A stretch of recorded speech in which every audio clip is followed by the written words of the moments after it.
Hello friends, welcome to the ISNA e-medical classes. Today we will discuss regarding antacids drug.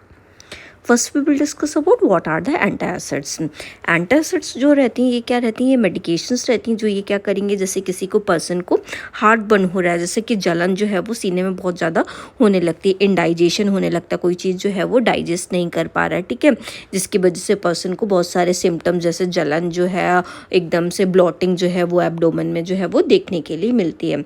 उसको acid reflux जो है वो भी आ सकता है, जैसे कि एकदम से पूरा जलन जलन जैसा जो है वो गले तक जो है वो आ सकता है। समटाइम जो सीने में जो है वो पूरा एसिड सिक्रेशंस की वजह से वो पूरा दिखाई देता है, ठीक है। क्यों हो जाता है? क्योंकि जो स्टमक में जो है वो एसिड जो है वो इंक्रीज हो जाता है। तो ये एंटासिड्स ड्रग होती हैं ये क्यों दी जाती हैं, ताकि ये जो ऐसे सिम्टम्स आ रहे हैं उनको जो है ये बैलेंस कर सके, जो एसिड हो रहा है उसको बैलेंस कर सके, न्यूट्रल कर सके, इसलिए क्या दी जाती है, एंटासिड्स ड्रग देता है। नेक्स्ट वन, इनका क्लासिफिकेशन क्या रहता है। फर्स्ट वन है एंटासिड कंटेनिंग एल्यूमिनियम कंपाउंड। ऐसी एंटासिड जिनके अंदर एल्यूमिनियम कंपाउंड होता है, उनके एग्जाम्पल है एल्यूमिनियम हाइड्रोक्साइड, ठीक है।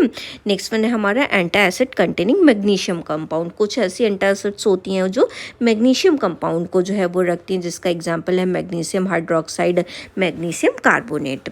नेक्स्ट एंटासिड्स क्या है, जो कि कैल्शियम कंपाउंड रखती हैं, जो कि है कौन सी, कैल्शियम कार्बोनेट। कुछ के अंदर कैल्शियम कंपाउंड, कुछ के अंदर एल्युमिनियम कंपाउंड, कुछ के अंदर क्या रहेगा, मैग्नीशियम कंपाउंड, जो है वो डिफरेंट कंपाउंड रहते हैं। नेक्स्ट वन है हमारी एंटासिड कंटेनिंग सोडियम बाइकार्बोनेट। कुछ एंटासिड्स ऐसी रहती हैं जिनके अंदर सोडियम बाइकार्बोनेट रहता है, जो कि एग्जांपल है सोडियम बाइकार्बोनेट, जिसको हम नॉर्मल भी यूज़ करते हैं अपने घरों में, जो कि बेकिंग सोडा होता है। नेक्स्ट वन क्या है हमारा, कॉम्बिनेशन एंटासिड्स। कॉम्बिनेशन एंटासिड्स क्या रहती हैं, some antacids combine different active ingredient for a broader spectrum of acid neutralising effects. कुछ ऐसी एंटासिड्स रहती हैं जिनका जो इंग्रेडिएंट्स रहते हैं जो कि ब्रॉड स्पेक्ट्रम रहते हैं, जैसे कि एसिड ज़्यादा सिक्रेशंस हो रहा है उसको न्यूट्रल करने के लिए जो दी जाती हैं। जैसे कि इनके एग्जांपल हो गया मॉलॉक्स हो गया, मालांटा हो गया, ये क्या रहती हैं, इनमें जो है कॉम्बिनेशन प्रेजेंट रहता है। इसमें क्या है, एल्यूमिनियम और मैग्नीशियम कंपाउंड जो रहते हैं उनका कॉम्बिनेशन जो है वो प्रेजेंट रहता है। नेक्स्ट वन क्या है हमारी, फोमिंग एजेंट्स। फोमिंग एजेंट्स मतलब फोम जो है वो बना रही हैं, ठीक है। This medication work by creating foam barrier on top of the stomach content. ये क्या करती हैं, कोई भी स्टमक कंटेंट होता है उसके ऊपर क्या कर देती है, एक बैरियर जो है वो फोम का जो है वो क्रिएट कर देंगी, जो क्या कराएगा, जो भी एसिड रिफ्लेक्स हो रहा है, ठीक है, जो भी सिक्रेशन एकदम जलन वाले जो हो रहा है, ठीक है, सेल जो सिक्रेशंस जो होते हैं उससे क्या कराएगा, उससे जो एसिड रिफ्लेक्स होगा उससे ये प्रिवेंट करवाएगा। जैसे कि इसके एग्जाम्पल हो गया गैबेस्कॉन हो गया, जिसके अंदर सोडियम एल्जिनेट जो है वो रहता है, जिसकी वजह से क्या रहता है, फोमिंग कंटेंट रहता है, जो कि एक बैरियर जो है वो क्रिएट करता है। नेक्स्ट वन है हमारी प्रोटॉन पंप इनहिबिटर। ये जो है ये ज़्यादातर देखा होगा हम लोग ले लेते हैं, जैसे कि अगर नॉर्मल भी डेली लाइफ में जो प्रॉब्लम होती है, ठीक है, वो मेडिकेशंस हम लोग ले लेते हैं, जिसमें प्रोटॉन पंप इनहिबिटर हो गया, एस2 ब्लॉकर्स हो गया। वाइल नॉन ट्रेडिशनल एंटासिड जैसे proton pump inhibitor example omeprazole और इसोमाप्राजोल, ये क्या रहती है, नॉन ट्रेडिशनल मतलब एंटासिड्स जो ड्रग रहती हैं, जिनके एग्जाम्पल है ओमेप्राजोल हो गया, इसोमाप्राजोल हो गया। एस2 ब्लॉकर रहते हैं जो कि रेनाटेडिन और फोमेटेडिन इनके एग्जाम्पल है। ये क्या करती हैं, जो स्टमक का एसिड प्रोडक्शन हो रहा है उसको ये क्या करेंगी, रिड्यूस कर देंगी, और ये क्या करेंगी, जो भी लॉन्ग लास्टिक एक इफेक्ट देती हैं, ठीक है, जिससे कि एसिड रिलेटेड कंडीशन जो है वो उनसे रिलीफ मिल जाता है। They are often use for more severe cases of acid reflex और अल्सर। ये जो है जैसे किसी को एसिड रिफ्लेक्स अल्सर्स वगैरह ऐसी कंडीशन जो डेवलप हो रही हैं तो उससे भी ये क्या देती हैं, रिलीफ देती हैं। नेक्स्ट एक एग्जाम्पल की बात करेंगे एंटासिड्स के, जो कि है हमारा रेनाटेडिन। इसका कंपोजिशन क्या रहता है, ये रेनाटेडिन एज ए एक्टिव इंग्रेडिएंट जो है वो काम करता है। इसका एक्शन क्या कर रहेगा, इसका ये जो हिस्टामाइन 2 रिसेप्टर एंटागोनिस्ट होता है उसको क्या करेगा, उसको जो है ये जो है उसके ऊपर काम करेगा, जिससे कि स्टमक एसिड जो होते हैं वो रिड्यूस हो जाता है। नेक्स्ट वन क्या है, डोज और इसके रूट क्या रहेंगे, ये जो है 150 mg और 300 mg टैबलेट्स में कैप्सूल में ओरल और आईवी एडमिनिस्ट्रेशन के लिए ये अवेलेबल रहता है।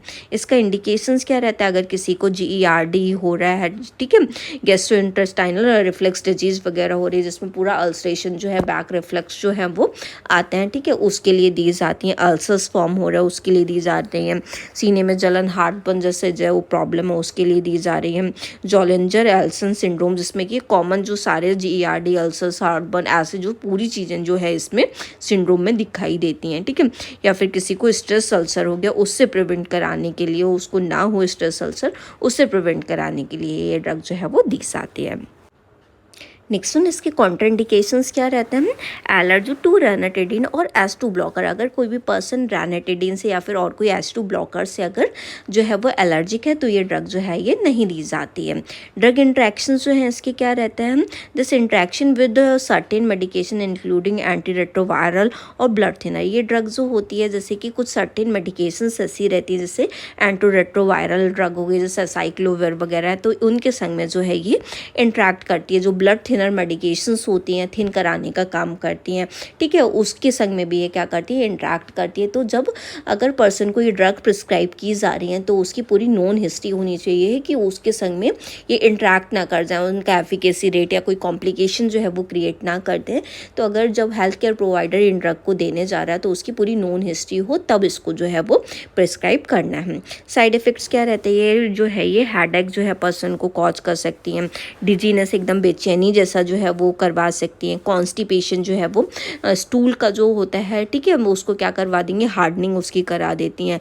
डायरिया जो है ये माइल्ड और टेम्पररी जो है वो करवा सकती है, माइल्ड लेवल का भी हो सकता है एकदम और टेम्पररी भी हो सकता है। एडवर्स इफेक्ट्स इसके क्या रहते हैं, रेयर रहते हैं और इसमें लिवर प्रॉब्लम जो है वो देखने के लिए अगर इसके एडवर्स इफेक्ट दिखे तो लिवर प्रॉब्लम जो है उनको ये कॉज करती हैं। पैनक्रियाटिस करा सकती हैं जैसे कि उसमें पैनक्रियाज का इन्फ्लेमेशन जो है वो हो जाएगा और ब्लड सेल का जो है वो काउंट जो है वो उसमें भी जो है वो चेंजेस देखने के लिए मिल सकते हैं अगर इसके एडवर्स इफेक्ट आए तो। टॉक्सिसिटीज़ की जो रहती है इसकी रेयर रहती है, बट अगर ये टॉक्सिसिटी की तो इसमें कन्फ्यूज़न जो है ये कॉज कर सकती हैं और पर्सन की जो हार्ट बीट है वो रैपिड हो सकती है, इवन पर्सन जो है वो फेंट भी हो सकता है, मतलब बेहोश हो जाएगा पर्सन। नर्स के रोल क्या कर रहते हैं इसमें, वो नर्स जो होगी वो जो ड्रग होगी उसको एडमिनिस्ट्रेशन करने का काम करेगी, उसका सही रूट देखेगी, कब उसको एडमिनिस्टर करना है, राइट डोज कर रही, राइट पेशेंट को कर रही है, ये सारी चीज़ें जो है वो देखेगी। पेशेंट को ड्रग के रिगार्डिंग एजुकेट करेगी कि इसके क्या कॉम्प्लिकेशंस रह सकते हैं और ड्रग को कैसे लेना है, किस टाइम पे लेना है, इसका सही डोज जो है वो क्या है, इसका ओवर डोज नहीं लेना है, कम डोज नहीं लेना है, इसके रिगार्डिंग सारा कुछ एजुकेट करेगी। साइड इफ़ेक्ट्स को मॉनिटर करेगी, ठीक है, कोई साइड इफ़ेक्ट्स अगर आ रहा है तो उसको जल्दी से नोटिस करेगी और जो है वो जिसने ड्रग प्रिस्क्राइब किया उसको जाके ये इन्फॉर्म भी करेगी और उसका जो है वो मेडिकेशन का क्या इम्पैक्ट रह रहा है उसके रिगार्डिंग भी जो है वो नोटिस करेगी। और अगर कोई भी कॉम्प्लिकेशंस या साइड इफ़ेक्ट देखने के लिए मिलता है तो जल्दी से वो हेल्थ केयर प्रोवाइडर को इन्फॉर्म करेगी। अगर कोई भी ऐसा इशू वगैरह आता है तो भी वो हेल्थ केयर टीम जो होगी उसको ये इन्फॉर्म करेगी।